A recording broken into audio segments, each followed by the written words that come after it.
A young scout of the Feywild waits patiently, clad in furs and pelts, at the desk of the librarian. This woman is not just any bookbinder, and is not likely even human. She is a Forge Lord, a disciple of Valzane, the Forge God. And more importantly, she is one who catalogs incoming and outgoing books for the Forge of Wonders. Now, she stares down her horn-rimmed glasses at Hunter, for all librarians must have horn-rimmed glasses, and she is the epitome of the profession. You are not a human. In fact, I would dare say you are not a native to this plane. Native, in this instance, meaning belonging to a particular place by birth or origin. Hunter mumbles, I know what native means. Well, regardless, you are now a denizen of this place. As such, you are applicable for employment. You want magic items? Yes. Well, the transaction is simple then. Bring us things we want. Books, weapon, marvels, and trinkets, and we will give you denarii. That is the currency we use in the Forge, printed and enchanted locally. With denarii, you may buy services and magic. No questions? Good. Now go about it. Goodbye. With a silent and curt nod, Hunter leaves. He appreciates the short exchange. He is not accustomed to long social interactions. Either way, he has his task. Weapons, marvels, and trinkets are likely things he will want himself. Books, however, he is willing to sell. Books means he will have to explore the human ruins. But with books, he has denarii. With denarii, he will have magic. And with magic, he will slay Valzane. Is he ready? Welcome back to Cataclysm, to kill a god. Hunter has his task. He understands what he needs to be doing. We need to be able to head into the city, the human city to the north of us, and acquire books. The librarian wants multiple things, and there are multiple things that we can sell to her to get denarii, but books are going to be our best bet. They're things that Hunter doesn't necessarily want, at least not long term, and they're things that he does not particularly care about. The rest, weapons, tools, medicine, ammo, etc., he is more likely to hold on to himself. So that means that we need to be prepared to head into the city. We have a few things that we would like before we head in. We would like to make sure that we have been fully healed. We want to make sure that we have some of our spells fully learned so that we can cast them reliably. We want to make sure that we have a melee weapon to fall back on whenever we don't have our bow summoned so that we don't get in a emergency situation. Preferably something small, like a cudgel. Something basic for now. We'll want to pick up a better weapon later. It's also likely that we're going to want to take this first trip at nighttime. We do have a spell called Dark Sight, which gives us the power to see in the dark, fully enhancing our natural Fey vision, which is already quite better than the average human vision. Most likely being able to outspot and outscout most members of whatever is left of the human race in these cities. We know that everything in the city is going to be hostile to us. This is a dead world. Dead worlds don't have kind people in them. Even if we find someone who is still sane, they're likely not going to enjoy us. You know, being a monster and all. So on that list, the first thing that we need to do is we need to solve our weapon situation. We do have this wooden spear, but this is not the greatest of weapons. It's more good for hunting because it has very low durability, and with the blocking ability, it actually hurts itself because whenever we block with it, it will also lose a bunch of durability. If we use this against the denizens of the city, the humans that are there, it will break very, very quickly. We're going to want something better. I believe that the go-to that we want is probably a cudgel. It will require one plank, but we have a way to go and get that now. We did clear out a nearby cabin and kind of break it down quite a bit. We just need something with cutting to bring with us, which I think that our metal axe head does have. Actually, even better, our stone knife, which is in our sheath and doesn't take up much volume, also has cutting. It would be nice to get something greater than the leather pouch, which currently only contains the Book of Trees. So we do have a makeshift sling, but the problem with this sling is that it's really going to get in our way. It's going to fully encumber our torso once we start putting things in it. we're going to be looking for a backpack to clean whenever we're looking through these zombies, which means that while we're in town, we're also going to want to find some soap so that whenever we do find clothing items we care about on the zombies, we can clean them. So I believe a washing kit and a washboard should be on our list as well. We can go ahead and make a washboard while we're in the cabin with a plank, and then make a washing kit probably with some of the cotton patches there. Let's get to work. As we were heading up to the cabin, I did just realize another good thing for us to do is going to be gathering some of these cattails and using some of the jars we found in here last time in order to make some cattail jelly, which is a poultice that Hunter knows about that will prevent us from dying from infections.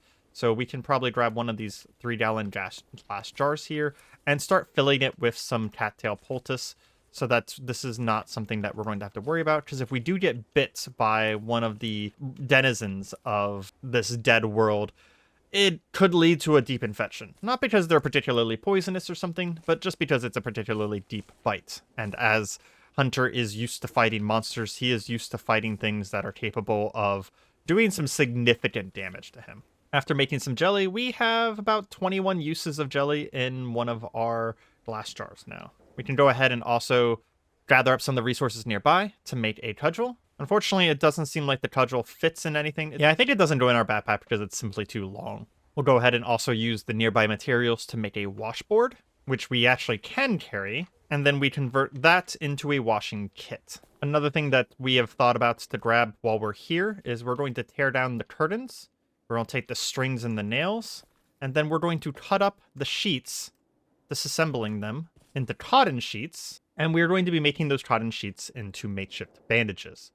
Ideally, we're going to be making boiled bandages at some point, but we actually don't have anything to boil anything in right now. And we'll probably fill up the rest of our backpack with any of the food that seems edible here. We're also going to wear this blanket, mostly because we want to take it back with us. It does mean that we're going to get very warm, but I think that's fine. Back at camp, we're going to kind of just drop everything off and sort it out in a second here. I don't think we need to bring the washing kit with us, so that's going to go into our pile because our inventory space is going to be so incredibly limited. It is raining again, so we probably do want to look into a rain catcher, which means that we need some sort of large plastic sheet or a tarp. Those can be somewhat difficult to acquire. It'll be on the list. I believe that we're going to use our old shelter in the back here, the pine lean-to, to contain our food. Mostly because I don't think we really want these things to be getting wet. Everything else is just going to go into our pile of supplies, and we're going to pretty much convert all of these cotton sheets into bandages. The fact that we can't store our cudgel is actually a little bit of a problem, because we do want this to be a backup weapon. We'll be summoning our bow as our primary weapon, so I think we need to solve that real quick. What can we put cudgels in? We can clip them to a belt loop. Okay, so that actually isn't that bad. So the reason why that's not bad is because after we kill even just 1 or 2 humans, we will be able to clip it to a belt loop very quickly. We'll just need to get a belt off of someone. Now that we have food, water, and we have some of the basic supplies that we needed, including some bandages and antiseptic, I think we're going to go ahead and leave the Book of Trees behind because we need the inventory space. And we're going to practice bandaging ourselves until we need to actually leave. We do already have some skills in wound care. Hunter is not unaware of taking care of his wounds out in the wild. Every little bit will be helpful. We're going to practice until Hunter needs to go to bed, and then we will take a short nap and head into the city. One last check of our supplies. We have a little bit of food. We have bandages. We have antiseptic. We have our cudgel, and we're doing pretty well on mana, nearly maximum mana. We do have our Nature's Bow, which has a pretty decent chance of getting cast, along with Root Strike, which is a spell that we can use to do a little bit of damage, and it will also kind of slow down the enemies as well, impaling them to the ground. And when we get closer to town, we will go ahead and cast Dark Sight so we can see in the dark better than they can. Let's head in. Hunter doesn't know what challenges he's going to face in the dead city. We do know that we need books. We need a backpack, a leather belt. The backpack and the belt probably need to be our highest priority, even before books, because we need something to store those books in. So I think killing a few zombies or looting some houses, specifically houses, not like convenience stores or anything like that, would be the first priority. See if we can find a belt and then a backpack. So we should stay rather quiet. Avoid fights when at all possible. Keep our eyes peeled for any fights.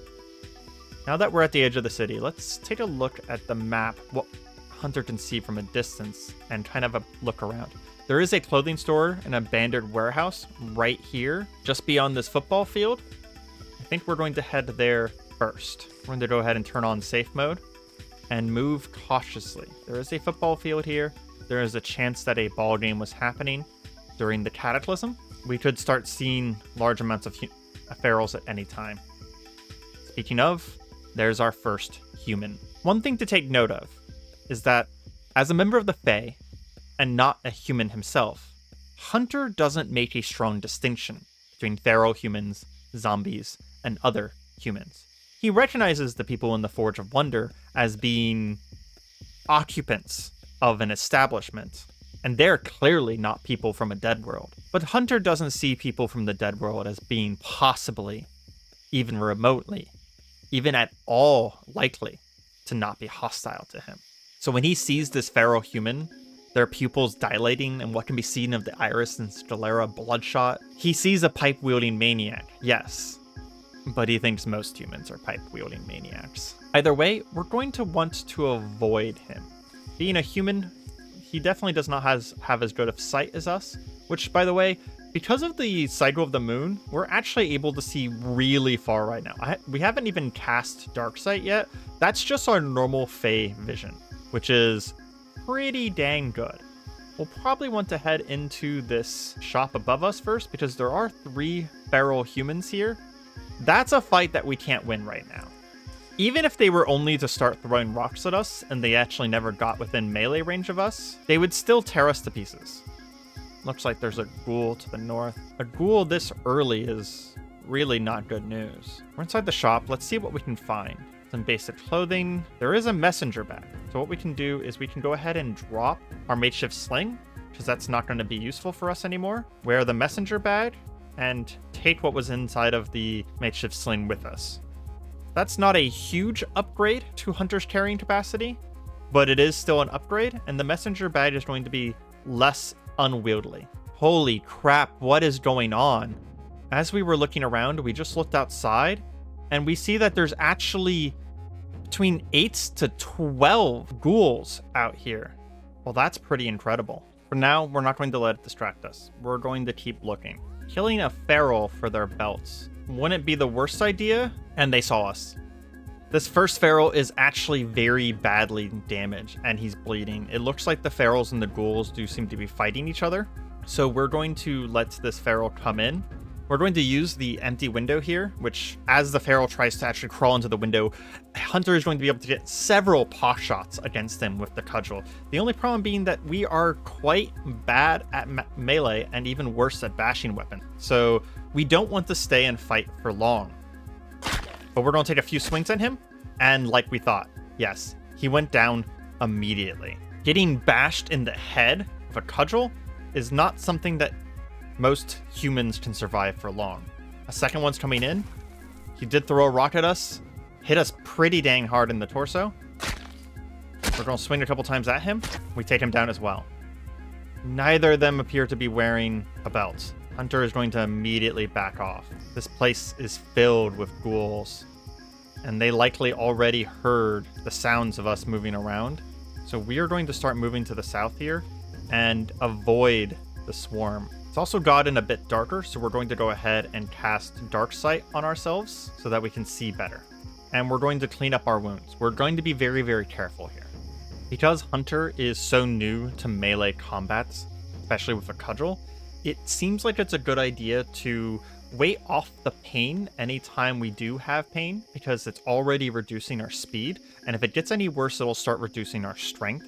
And with how weak we are, any reduction to strength is going to be incredibly bad for us.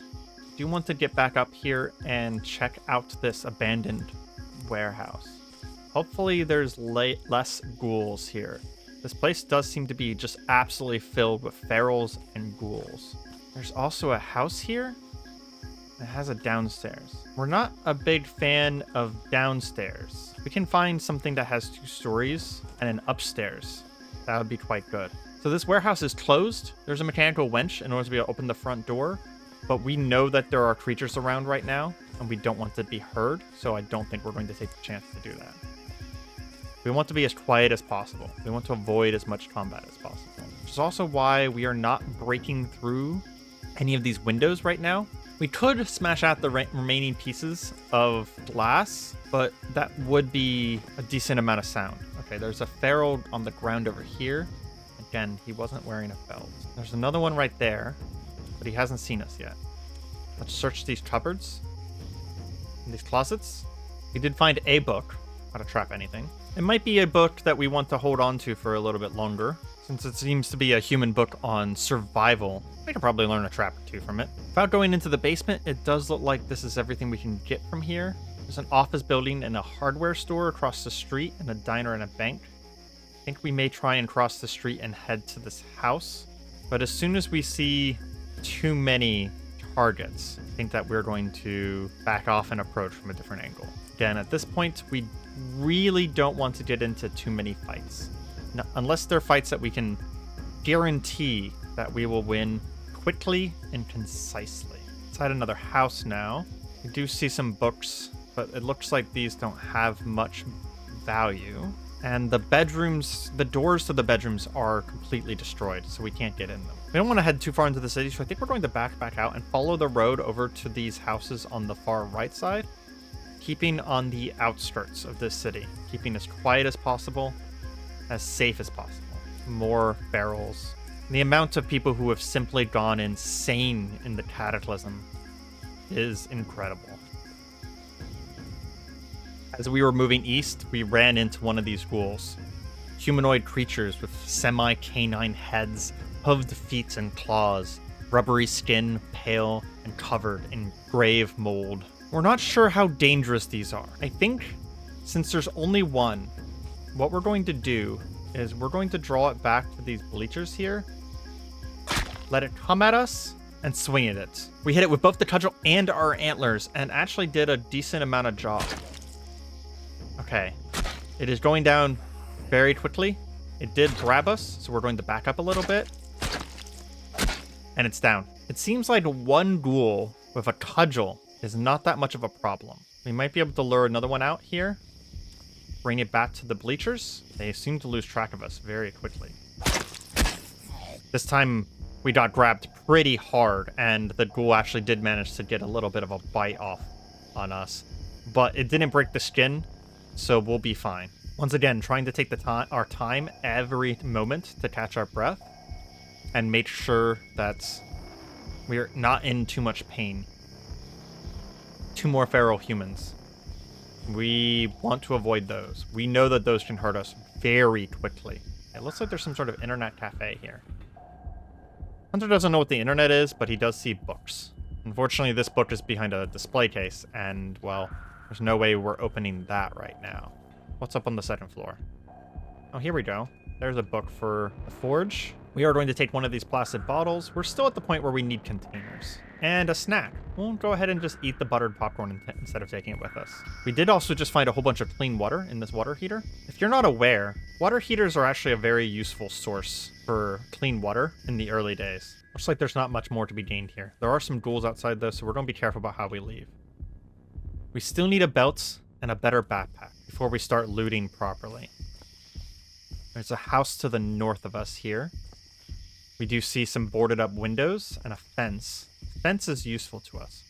Keep in mind that as a scout and a person who used to climb through the trees and jump between the trees, Hunter is in fact actually an expert at parkour. We will be able to scamper up and down downspouts and fence without much issue. We'll likely almost never fall from them.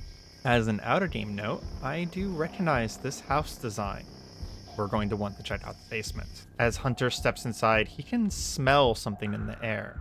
There's something different about this house. There's a quality to it that he recognizes. He smells the leftover of magic. He's not sure where it is, but he can tell it's close by. Normally we would never go into a basement not so early. But Hunter smells magic. We're going to head down here.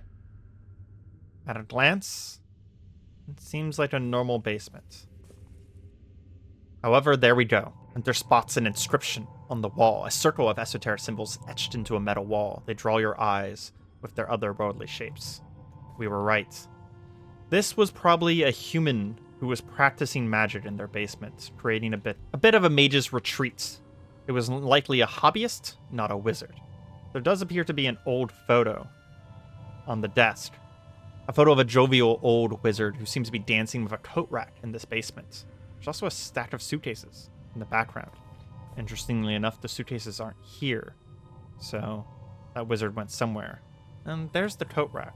We're going to go ahead and move this coat rack. They seem to have been dancing with it. Wizards like their puzzles. So Hunter kind of dances with the coat rack for a while, wondering what was going on.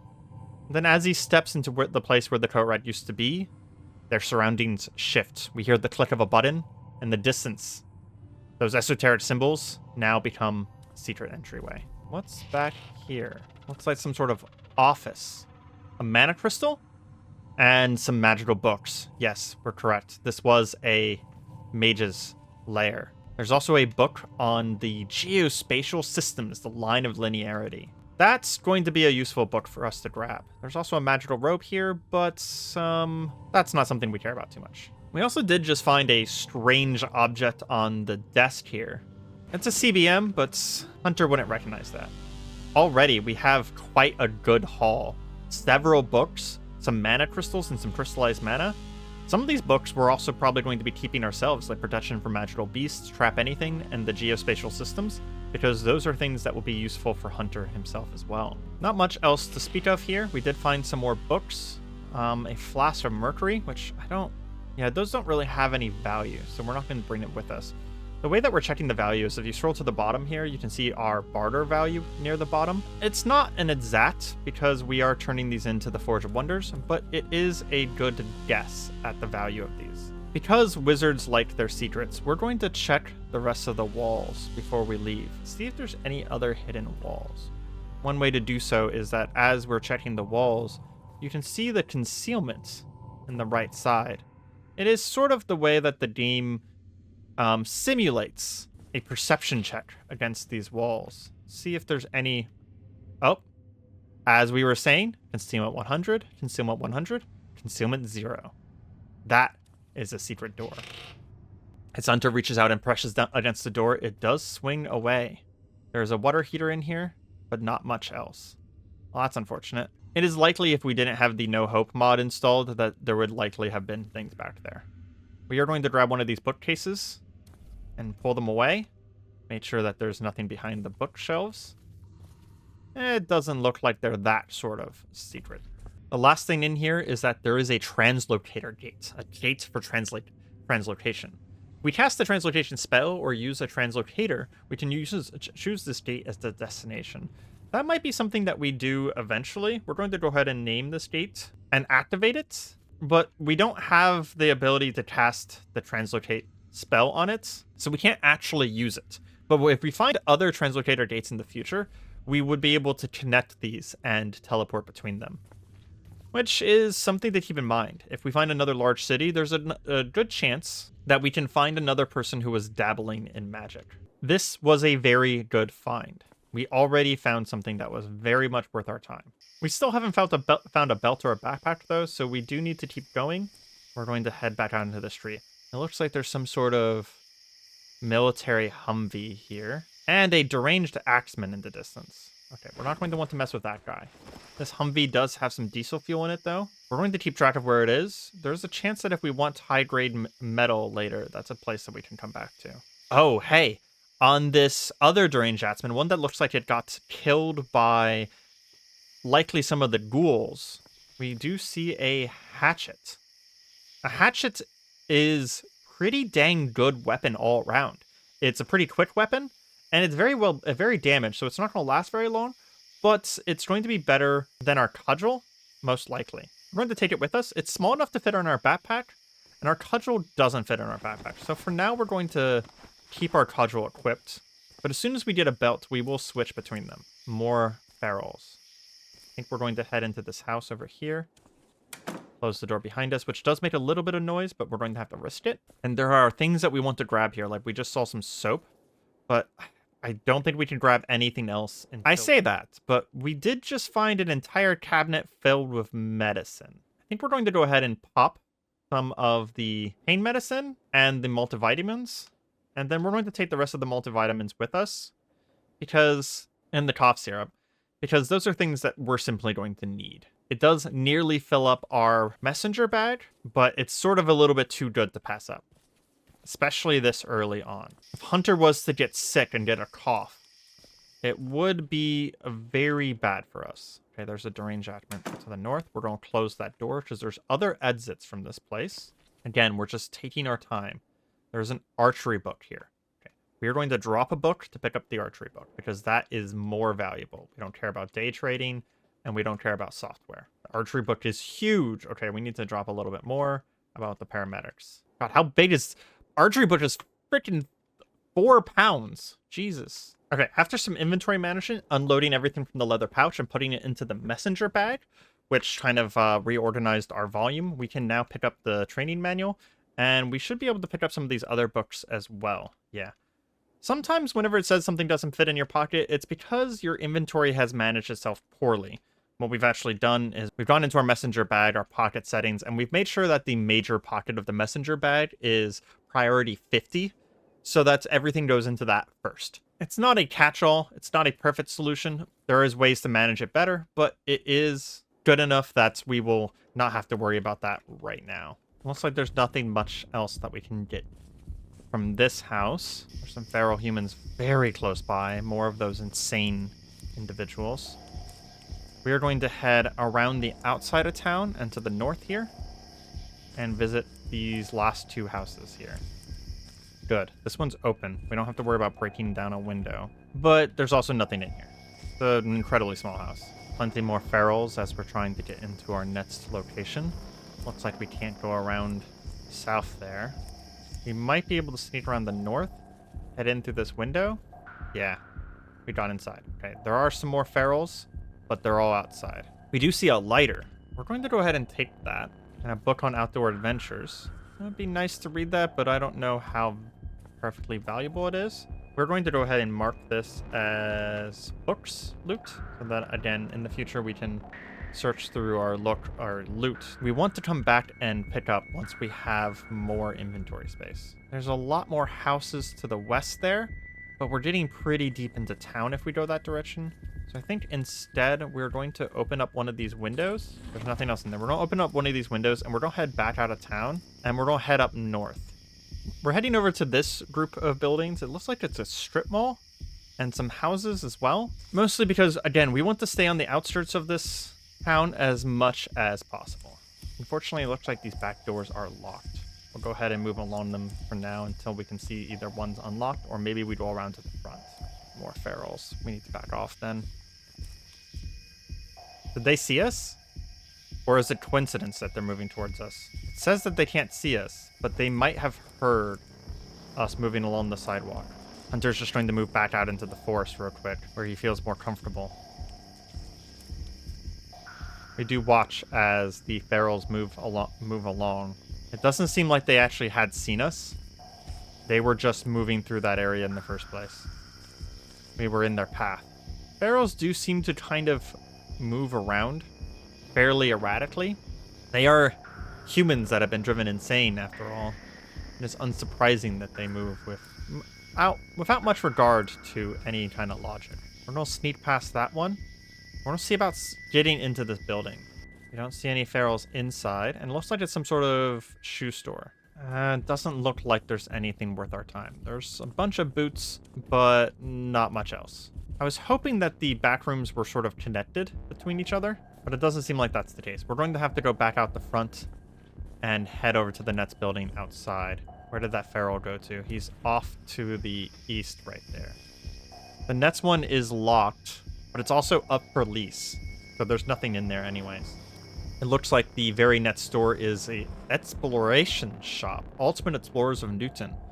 Oh my gosh, this is... As soon as Hunter walks up to the bookshelf, he sees outdoor survival guides, outdoor adventures. Okay, this is some sort of like hiking shop, human hiking shop, which is going to be fairly good for us. First and foremost, can we find a belt?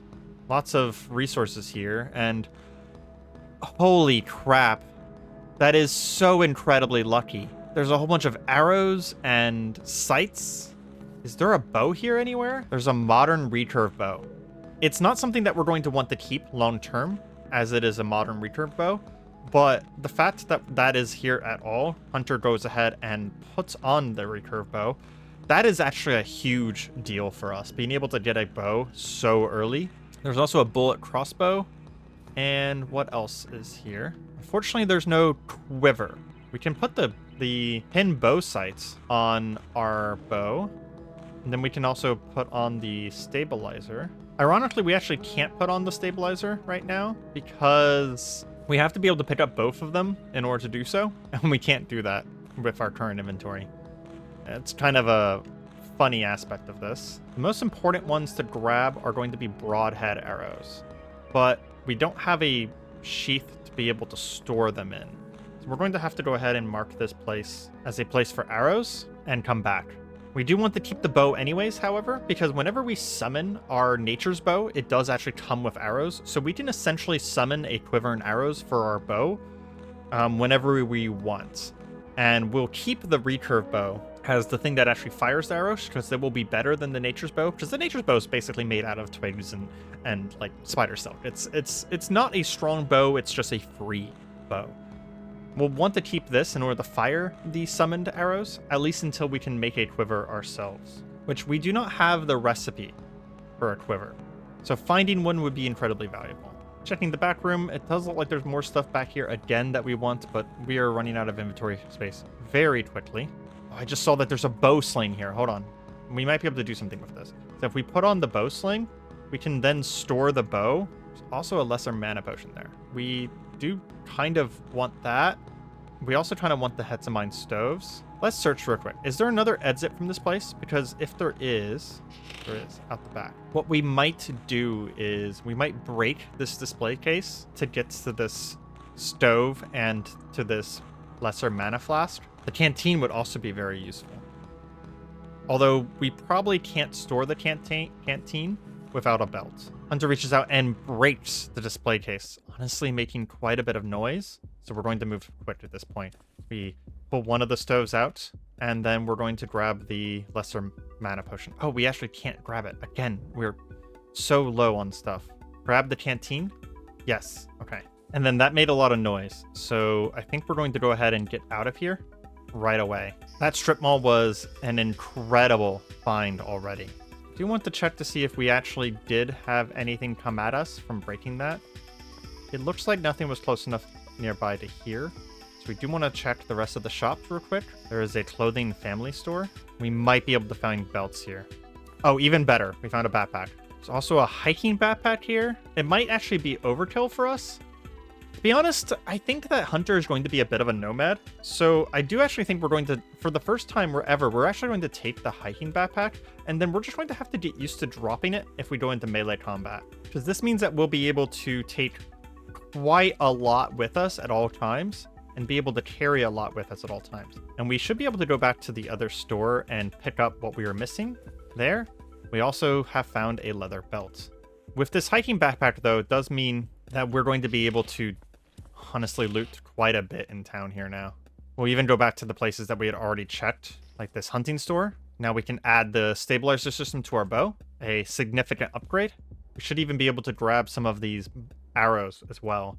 The broadhead arrows do armor piercing and have a 1.5 times damage multiplier. So those are very useful for us.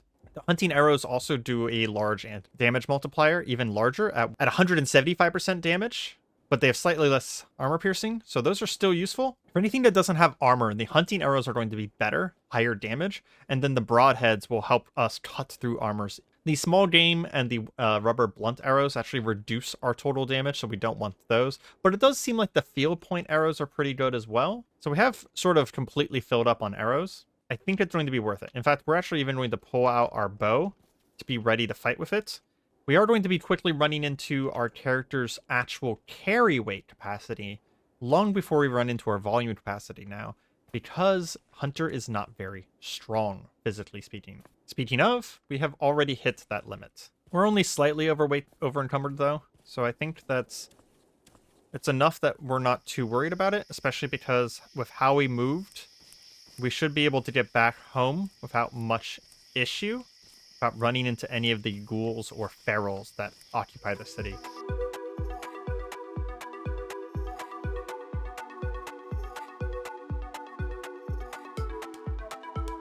One last push of his endurance, Hunter heads all the way back to camp, happy to see camp again.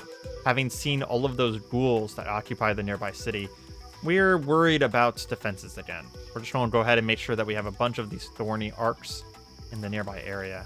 Eventually, we're going to want to get it to the point where we only have one entrance, and that one entrance will likely have some sort of pit and a board across it, so that we don't worry about things attacking us whatsoever. Let's offload everything, make a pile for things that we're going to want to sell, and we are going to want to head to the Forge of Wonders to sell some things right away.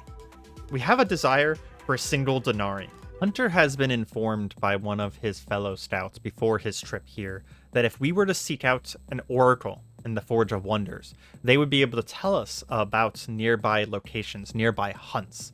These oracles were once useful to the wild hunt. They were people who would help us locate our targets, at least the general area.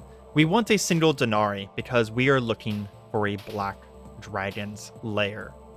Now, Hunter does not think he can kill a black dragon. However, he has been given a tip by other fellow scouts that if he were to head to the black dragon lair and move stealthily and quietly, we should be able to loot a good portion of the dragon's hoard without ever alerting the dragon itself. There are going to be followers of some sort, worshippers of the black dragon nearby that we will need to be able to handle, so we do still need to be ready for combat, but we don't need to be ready for combat against a black dragon itself. So now that we have some books that we can sell, we will read through them, see what is useful to us before getting rid of them, and we'll bring a pile of resources back to sell at the Forge of Wonders. Until he's too tired to do so, I do believe that we are going to read through our books and rearrange our inventory, make sure that our backpack is as empty as it can be. We're also probably going to leave a lot of our arrows behind, probably only bringing the weakest of our arrows with us because of the fact that we aren't very good at shooting bows yet, so we're not going to be doing a lot of damage anyways, even whenever we hit, and we're likely going to be losing a lot of arrows. Our first trip was incredibly valuable. As a quick overview of our inventory, we now have a modern recurve bow with multiple modifiers on it. We have a pile of arrows along with some arrows on ourselves, a hatchet. We have a small pile of things that we're going to be selling to the Forge of Wonder. We have another small pile of books that we're going to read through. We actually have a decent amount of both medicine and food now that we can work our way through before we have to go back fishing to the lake. And we have a beautiful, fully repaired hiking backpack and a leather belt. We are doing very good for ourselves already. After we peruse these books, it does look like the protection from magical beasts is pretty useful for us. The Way of Archery does have recipes in it that we care about, so does the Outdoor Adventures, and the Outdoor Survival Guide will actually make us better at survival, so will the Trap Anything make us better at devices. And then the Geospatial Systems has a spell in it. It is a difficulty 15 spell, which means that even if we were to study this, it would take months, likely, of studying this spell in order to be able to ever cast it. We'll probably hold on to the Geospatial Systems book. It would be useful to be able to use those gates in the future. We also managed to get something that we can use to make boiled bandages, which will make our bandages quite a bit better, and we can go ahead and apply some of those to our wounds. Hunter is going to go to bed happy with his progress today. We've been in this dead world for 11 days already, but we've already made great. Tomorrow, we're going to go to the Forge of Wonders, turn in some of these books, get some denarii, and find the location of our first hunt. Hunter is going to take our pile of loot here, and we're going to go ahead and head to the Forge of Wonders. So let's see how valuable some of this stuff is. The crime novel, though, did actually have a decent barter value. And it looks like something to keep in mind for the future is that the librarian seems to be able to pay for about 50% of the value of the item. So we're going to want to find novels that have a $15 or more value in order to be worth the carry capacity. We did get exactly enough for 1 denarii. So with that in hand, Hunter heads to the smoky, incense-filled tent of the Oracle. Mary Machen, Diviner. A familiar role to our Fae, one who sees far away. Not in the future or in the past, but at distances. He walks up to her, nods, and just simply says, Swamp Dragon. She gives him a look up and down, holds out a hand for a denarii, and says, Oh, fancy yourself a Dragon Slayer, eh? It's my understanding that they use a lot of acid, so be ready for that. And remember that the parts of dragons are quite valuable, even the blood. So you might want to bring something to keep said blood in. However, Hunter cuts her off and says, It's a deal, and hands her a denarii without any pomp and circumstance. Let's see where it is. It hopefully isn't too far away. Okay, it actually isn't very far away at all. It looks like it's just down the river from us. We might go ahead and plan on making a trip to that pretty much immediately. We do want to gather enough to go camping nearby, so we are going to gather some food and some water and maybe some basic camping supplies so that we can make a new campsite. Because if something does happen, we want to be able to fall back to a campsite and reapproach it. We also want to camp there for the day and then approach the cave itself at nighttime so that we have the best chance of dealing with the creatures that we know are going to be worshipping the Black Dragon. We also know that it's going to be fairly cold in there, so we're going to bring our fur cloak. And then I don't want to run out of arrows, so we are actually going to bring a bunch of our nature arrows as backup. Looks like it is 6 a.m. using our knowing the day and hour. We have quite a bit of time here. We're going to head to the location and camp there for the day. Then we'll approach the lair at night itself. As we headed west, it looks like we've run into a small town. One thing that's beneficial here is that we should be able to bring books back to the Forge of Wonders from this town a lot easier, but the downfall is that we have found a portal, a Mido Scout Tower, and quite a few more ghouls, on top of the fact that as we were heading south through the forest to try and avoid going through the town, we have been spotted by a feral. And not only is he a feral, but he is wielding a crowbar and has already spotted us. We are going to pull out our bow, and hopefully as he gets closer, we should be able to position ourselves in such a way. Oh, they're actually fighting something. What are they fighting? It looks like a massive slug. I think we are going to take that opportunity to move even farther south. It looks like there's no way around to the west, so we have to follow this river. We're kind of caught between a rock and a hard place here. I think we're going to try and follow the swamp and the forest just south of the Mido Tower, avoiding any Mido whenever possible. Oh, and that's a giant dinosaur. A Torvosaurus, large bipedal predator dinosaur with large head, long sharp teeth, short, stout arms, and a long tail. Okay, well that's on the list of things that we need to avoid as well. It looks like it's just to the north of us.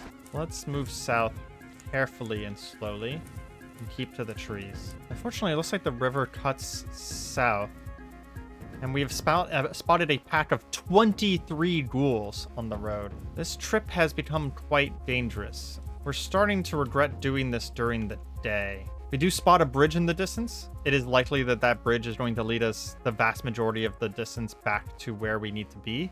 With how dangerous it's become, I do think that we're going to stop taking this massive risk and head back to camp and wait until nightfall. This does give us time to read the Book of Trees. I think the spells that we want to focus on is Nature's Bow, Root Strike, and Restoration. We are going to take the time to try and learn Restoration, because if we do take a bunch of damage, this will be a good spell in order to kind of kickstart healing. Unfortunately, Restoration costs about 800 mana, and it's a very difficult spell, so we will have to be in a very good condition in order to be able to actually cast it at any given time. We're going to go ahead and cast Root Strike for our first time, because it's an easier spell. Successfully casting it does, in fact, give us immediately level 1 of it. After taking a nap, Hunter does wake up at 2 a.m., which gives us about 2 hours to get to the Swamp Dragon Cave. And it does seem like even fully rested at 102 focus, restoration is too difficult to cast. It should be a lot less dangerous to head to the swamp cave now that it is nighttime, but we do have to worry about Mido because they can see very well in the dark. Pretty much as well as we can, I do imagine. Looks like we're able to slip through, mostly unseen, getting our bow ready. But as we approach the bridge, it does appear that there is a minefield here. Hunter may not recognize human landmines, but we do recognize a trap when we see it. We are going to move far to the north here, and we're going to stop every once in a while to make sure that we can spot these landmines. We are very perceptive, so there's a good chance that we can spot them. And as we check the military bunker on the other side, we do immediately see a feral human. But I think we might be able to take it out.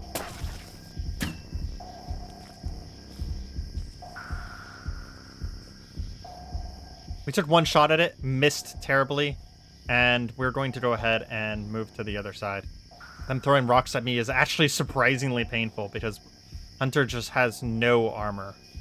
We did manage to shoot him once, actually doing a pretty significant amount of damage. Once we get better at archery, we're going to be able to fire our bow a lot faster, and we definitely are going to want some better armor. Rocks doing as much damage as they are right now to us is pretty much a very bad sign. Now that we're on the other side of the bridge, hopefully we can find our way to some sort of river or POI. Yeah, it looks like there's another river here. Guess we'll follow the road for now. It's starting to seem like we might be on the wrong side of the river.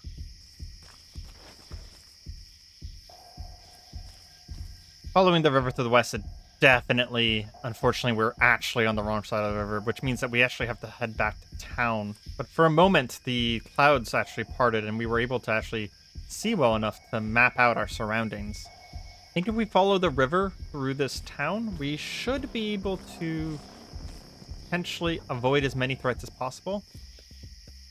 Giant wasp did just spot us, though. Let's take a run and head through this building. It's unlikely that the wasp will be able to open that door, so we can...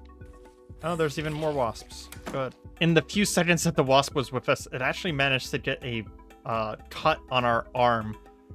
Fortunately, we have the cattail jelly, though, so we should be able to disinfect it just fine.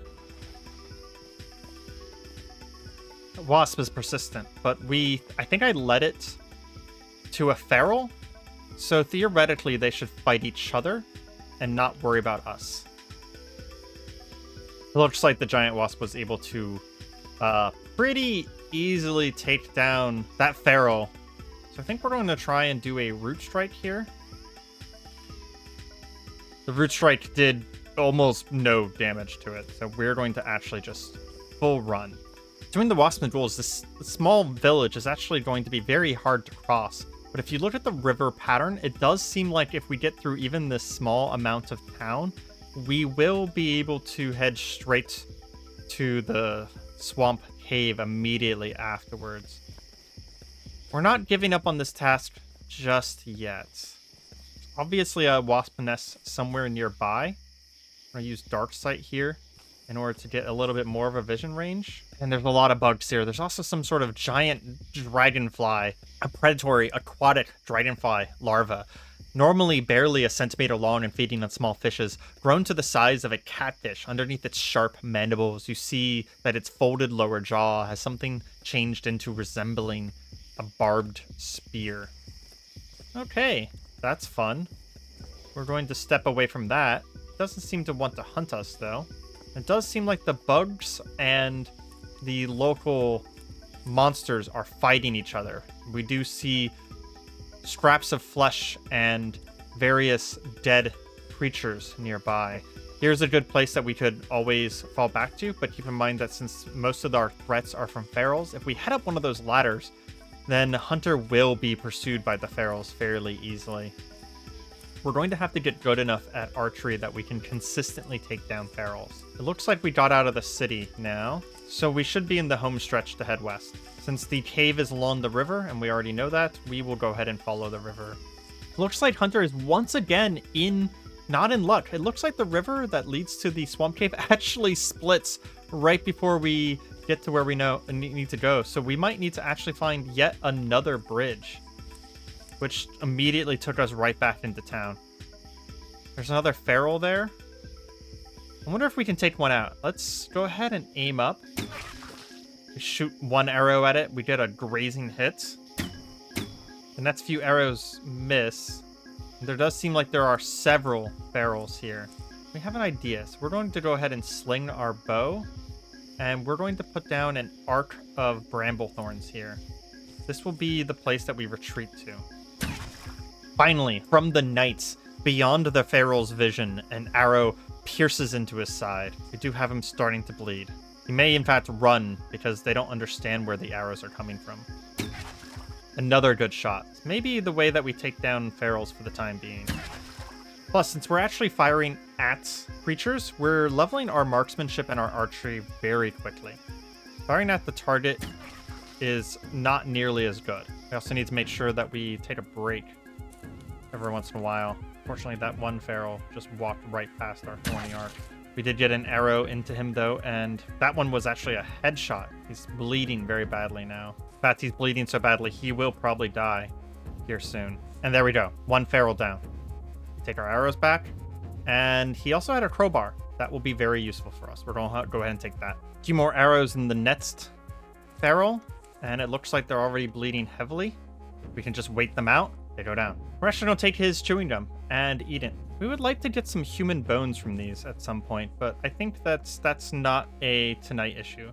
There are plenty of ferals around, so I don't think we're going to worry about running into needing human bones. Now that one's bleeding. He did manage to spot us and throw a rock at us, but he's bleeding badly enough that we should be able to wait him out. And yep, he will die as well. This should be the last feral that we need to take down before we can head on. Yeah, that guy's bleeding and injured. Bled out. Unlike monsters, humans will bleed out very easily. So we don't need to fully finish them off. That'd be a waste of our energy and a potential to break arrows. Now we just need to see if we can find another bridge. Look at that. The clouds finally parted and we are able to spot a bridge far to the south. There's some irony to the bridge being all the way down there, which means that we actually never needed to move through this town.